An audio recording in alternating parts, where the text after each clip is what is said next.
मी निखिल भारत गायकवाड। मी श्रेयश गणेश देवगुडे। माझ्या शाळेचे नाव नवी मुंबई महानगरपालिका संचलित माध्यमिक विद्यालय दिघा, शाळा क्रमांक 108। भारतीय संस्कृती व परंपरा यांचे जतन करणे हा या प्रात्यक्षिकाचा मुख्य उद्देश आहे। या प्रात्यक्षिकासाठी मोठी चाके, मोठा स्पर गिअर, मध्यम स्पर गिअर आणि लहान स्पर गिअर, फुल ब्रेक, उच्च टॉर्क मोटर, उच्च स्पीड मोटर आणि बॅटरी,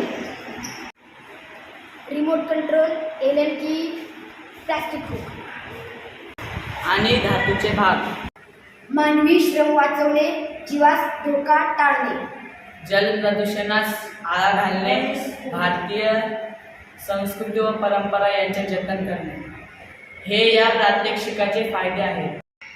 आरती करणारा रोबोट आणि विसर्जन करणारा रोबोट यांचे आपण आता प्रात्यक्षिक पाहूया। हा आहे आरती करणारा रोबोट। गणपतीच्या आरतीने घर कसं उजळेल म्हणूनच आम्ही तयार केला रोबोट आरती यंत्रणा।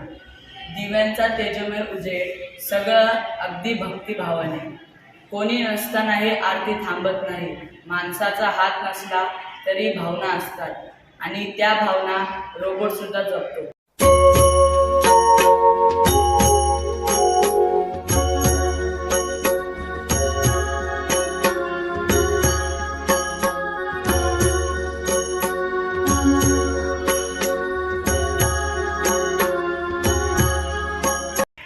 दरवर्षी बाप्पा आपल्या घरात येतात, आनंद आणतात, उद्धारपण आणतात, पण विसर्जनाच्या वेळी नदीकाठी पोहोचल्यावर मनात हळहळ दाटते, गर्दी, धावपळ आणि सुरक्षितेची चिंता।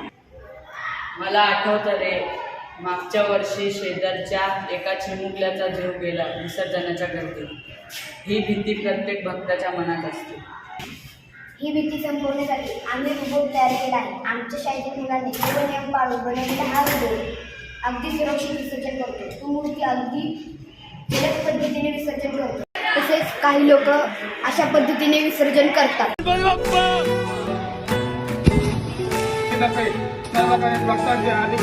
हे थांबवण्यासाठी व संस्कृती व परंपरा जपणूक करून गणपती विसर्जनासाठी हा आम्ही रोबोट तयार केला आहे।